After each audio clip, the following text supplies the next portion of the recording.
quand elle sera perdue dans la mémoire des hommes.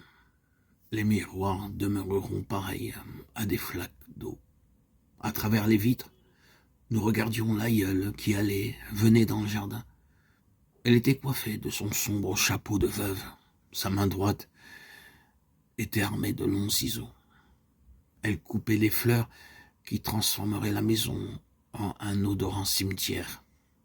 Elle se confondait avec les hautes graminées. Elle devenait dans ses vêtements de deuil semblable aux futaies quand elle passait sous les branches des arbres. Elle se morcelait pour se recomposer sous l'éclatant soleil qui faisait briller sa robe comme si elle était recouverte de vernis. De temps à autre, elle levait la tête. Nous distinguions sous les larges bords du chapeau ses yeux anthracites dilatés comme les yeux des bêtes nocturnes. Elle s'approchait du puits, s'inclinait, découvrait, encadrée de toute une floraison de tournesols, de pavots, d'amarante, de clématites encombrant ses bras, son visage mis à nu par l'âge.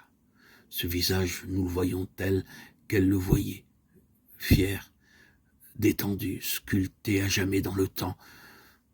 L'existence de l'aïeul était semblable à un système d'horlogerie. Ses seules occupations étaient les exercices de piété, la dévotion aux mânes, ses seuls biens des missels, des chapelets, des crucifix. Elle se préparait à la mort comme on se prépare pour un anniversaire. Dans sa chambre flottait ce doucereux parfum qui flotte dans les églises, encens, cierge qui se consume, fleurs qui se fanent.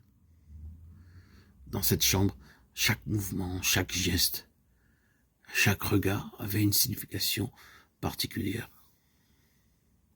Nous nous mettions à genoux devant l'aïeul. Ravis, nous touchions ses mains.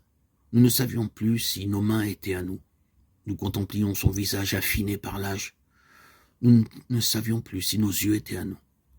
Nous l'aimions au-delà de toute mesure. Nous aurions voulu vivre en elle comme nous avions vécu dans la chambre. Quand nous étions malades, elle allait à l'église, faire bénir le pain et l'eau.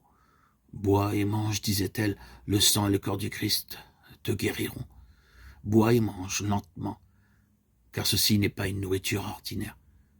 Ce pain et cette eau ne se transformeront jamais en pourriture. Dieu ne peut périr, même pris sous sa forme la plus périssable. Elle se penchait vers nous et priait. Ses prières avaient le rythme endormant des berceuses. Nous étions sans volonté, nous ne pouvions soulever les paupières. Ne lutte pas, disait-elle, c'est toujours lui qui triomphe. Elle posait ses mains sur nos visages. Nous avions l'impression qu'elle pesait de tout son poids sur nous, afin de mieux nous ensevelir. Nous emportions sa mort avec nous dans le sommeil.